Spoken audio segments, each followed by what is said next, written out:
Assalamualaikum warahmatullahi wabarakatuh. Alhamdulillah illadzi bi ni'matil imani wal islam. Rekan-rekan semua yang saya banggakan, juga Ibu Nastiti selaku dosen pengampu pemberdayaan masyarakat yang saya hormati. Perkenalkan, nama saya Muhammad Rupa Bayhaqi dari kelompok 1. Dan untuk pertemuan kali ini, kami dari kelompok 1 akan membahas tentang sejarah dan konsep pemberdayaan masyarakat. Jika dilihat dari latar belakang bahwa masalah sosial, terutama kemiskinan, merupakan permasalahan yang paling kompleks dan menjadi concern utama pemerintah Indonesia. Mulai dari pemerintahan Orde Lama, Orde Baru, sampai sekarang Orde Reformasi, berbagai analisa, pendekatan, dan strategi telah banyak diimplementasikan untuk menghapuskan kemiskinan yang ada di Indonesia. Namun, pada faktanya, ternyata angka kemiskinan di Indonesia justru masih banyak atau semakin meningkat. Dengan demikian, tidaklah kemudian hal tersebut menjadi sebuah justifikasi untuk kita membiarkan atau bahkan melanggengkan kemiskinan terjadi di Republik ini, sehingga kita akan berdiam diri tanpa berpangku tangan untuk melakukan perubahan. Tentunya tidak, karena Allah pun telah mengisyaratkan dalam Al-Quran bahwa sesungguhnya Allah tidak akan mengubah suatu kaum sebelum kaum itu merubahnya sendiri. Oleh karena itu, pemberdayaan masyarakat hadir, konsep pemberdayaan masyarakat hadir sebagai upaya atau solusi yang efektif untuk mengurangi angka kemiskinan di Indonesia.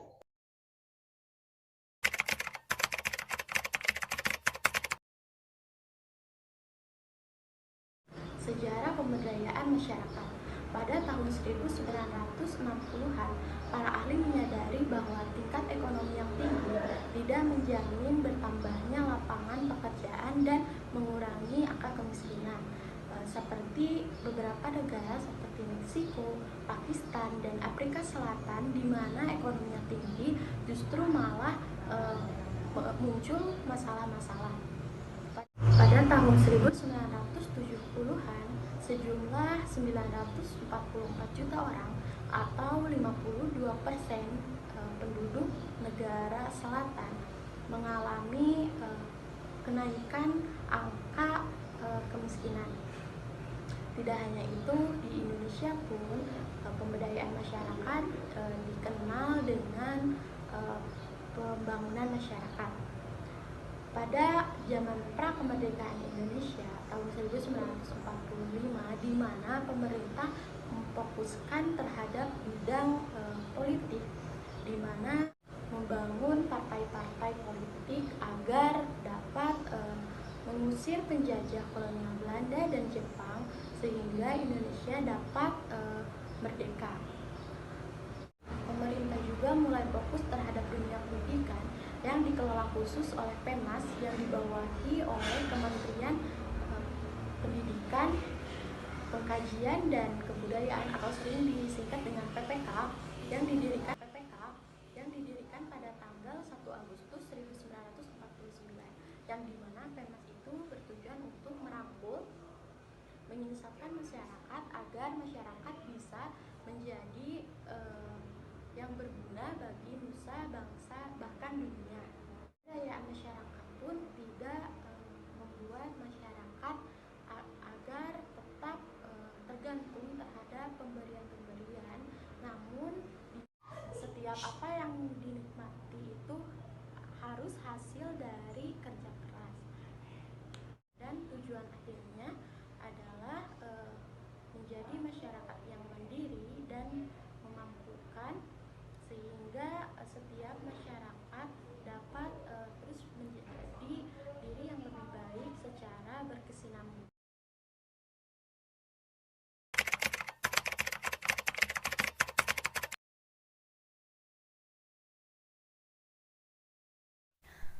Konsep dan pendefinisian pemberdayaan masyarakat. Dalam konteks pemberdayaan, paradigma memiliki peran untuk membentuk apa yang kita lihat. Bagaimana cara kita melihat suatu masalah? Apa yang kita anggap sebagai masalah ketidakberdayaan itu? Apa masalah yang kita anggap bermanfaat untuk dipecahkan? Serta metode apa yang kita gunakan untuk meneliti dan melakukan intervensi atas masalah tersebut. Begitu juga paradigma akan mempengaruhi apa yang tidak kita pilih, apa yang tidak ingin kita lihat, dan apa yang tidak ingin kita ketahui. Dalam konteks ini, Freire menjelaskan klarifikasi ideologi teori sosial yang terbagi ke dalam 3 kesadaran. Pertama, kesadaran magis, yaitu suatu keadaan kesadaran yang tidak mampu mengetahui hubungan atau kaitan antara satu faktor dengan faktor lainnya. Kesadaran magis lebih mengaruh penyebab masalah dan ketidakberdayaan masyarakat dengan faktor-faktor di luar manusia, baik natural maupun supranatural. Kedua, kesadaran naif, yang melihat aspek manusia sebagai akar penyebab masalah dalam masyarakat. Dalam kesadaran ini, masalah etika, kreativitas, dan sebuah jalan keluar yang diharapkan dapat memicu perubahan, dianggap sebagai penentu dalam perubahan sosial. Jadi, dalam menganalisis kemiskinan, mereka berpendapat bahwa masyarakat miskin karena kesalahan mereka sendiri, yakni karena mereka malas, tidak memiliki jiwa kewirausahaan, atau tidak memiliki budaya pembangunan, dan seterusnya. Teori perubahan dalam konteks ini adalah teori yang tidak mempertanyakan sistem dan struktur. Bahkan sistem dan struktur yang ada dianggap sudah baik dan benar, karena itu tidak perlu dipertanyakan. Ketiga, kesadaran kritis, yaitu paradigma yang lebih melihat aspek sistem dan struktur sebagai sumber masalah, lebih menganalisis secara kritis struktur dan sistem sosial, politik, ekonomi, dan budaya, dan bagaimana keterkaitan aspek-aspek tersebut berakibat pada keadaan masyarakat. Paradigma kritis dalam perubahan sosial memberikan ruang bagi masyarakat untuk mampu mengidentifikasi ketidakadilan dalam sistem dan struktur yang ada, kemudian mampu melakukan analisis bagaimana sistem dan struktur tersebut bekerja, serta bagaimana mentransformasikannya. Tugas teori sosial dalam paradigma kritis adalah menciptakan ruang dan kesempatan agar masyarakat terlibat dalam suatu proses dialog, penciptaan struktur yang secara fundamental baru dan lebih baik atau lebih adil. Kesadaran ini disebut sebagai kesadaran transformatif.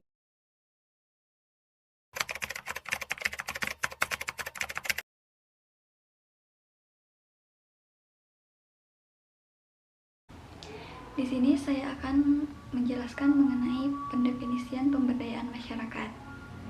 Secara garis besar, pemberdayaan masyarakat dibagi menjadi 2 kelompok. Yang pertama yaitu aliran developmentalisme, dan yang kedua adalah aliran anti-developmentalisme. Pandangan yang berkembang di kalangan aktivis sosial pada tahun 1970-an, yang pada waktu itu sebagian besar menganut kerangka kerja developmentalisme.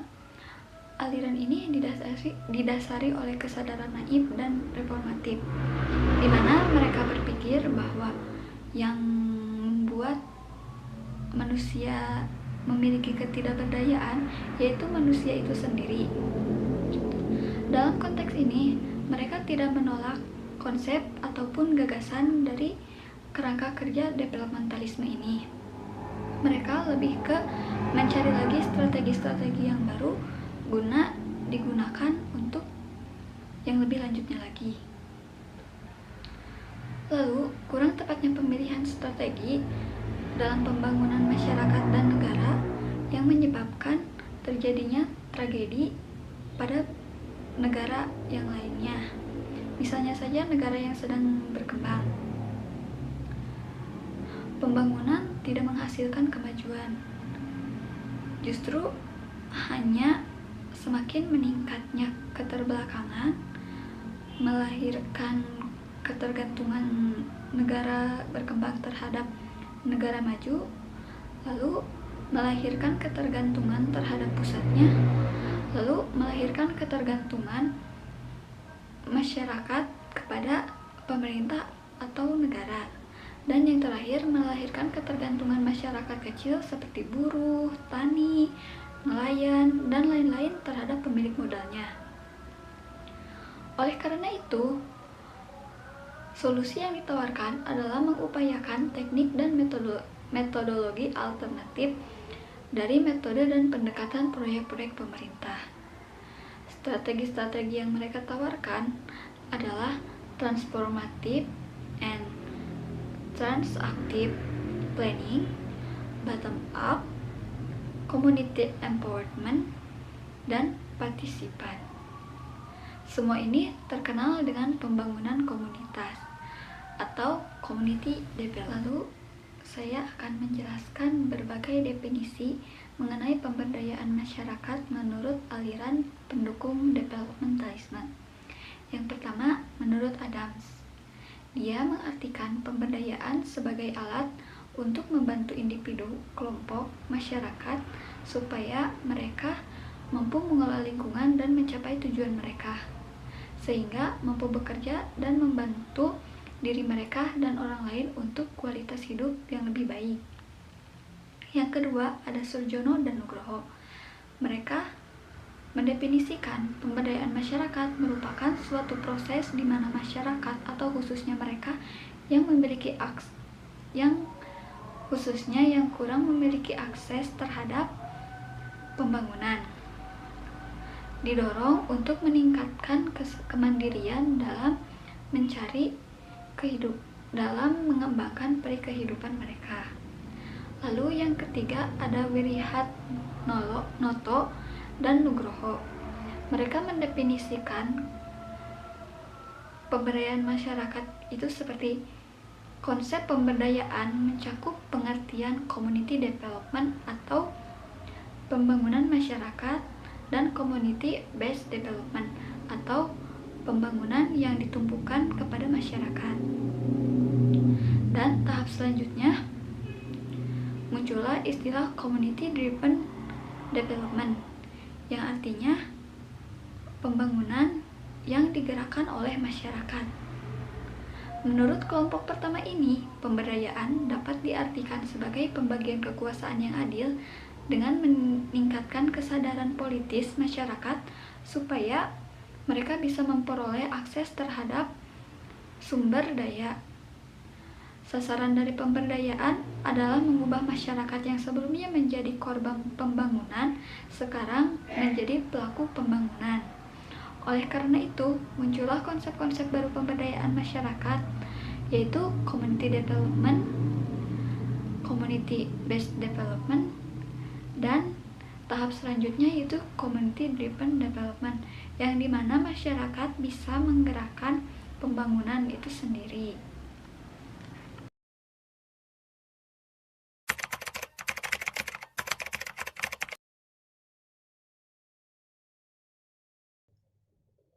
Untuk selanjutnya, pembahasan selanjutnya saya akan menjelaskan tentang pemberdayaan masyarakat menurut aliran yang kedua, yaitu aliran anti-developmentalisme.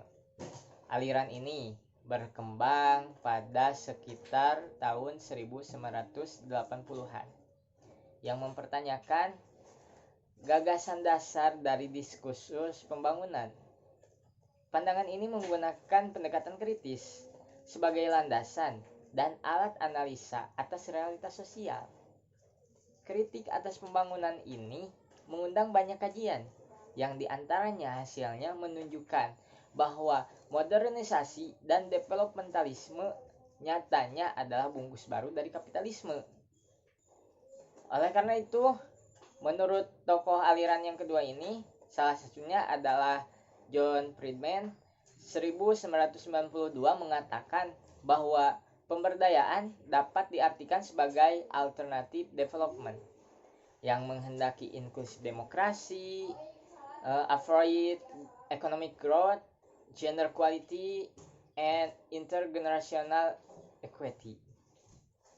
Konsep pemberdayaan yang diusung oleh anti-developmentalisme tersebut menjelaskan bahwa pemberdayaan merupakan upaya pembebasan dari determinasi dan kekuasaan yang absolut dengan mendasarkan pada aktualisasi dan koaktualisasi eksistensi manusia dan kemanusiaan yang bertujuan untuk menciptakan kehidupan kemanusiaan yang lebih adil dan beradab, baik itu dalam bidang politik, ekonomi, sosial, ataupun budaya.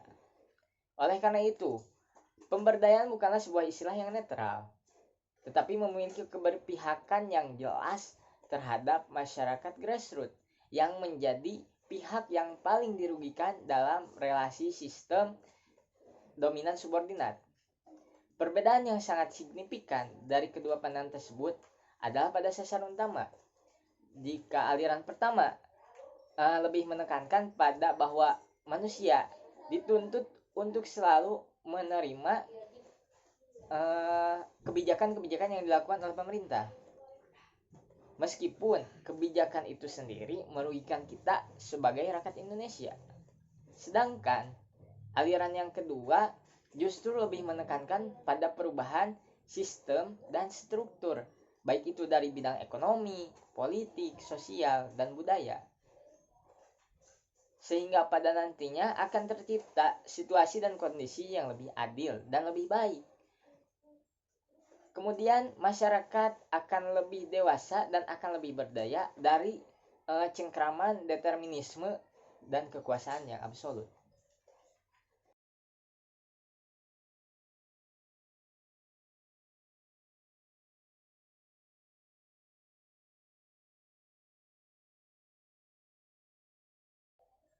Kami dari kelompok 1 mohon undur diri, mohon maaf bila masih banyak kekurangan dan kesalahan. Saran dan masukan sangat kami nantikan tentunya. Akhirul kalam, wallahu muwaffiq ila aqwamit thoriq. Wassalamualaikum warahmatullahi wabarakatuh.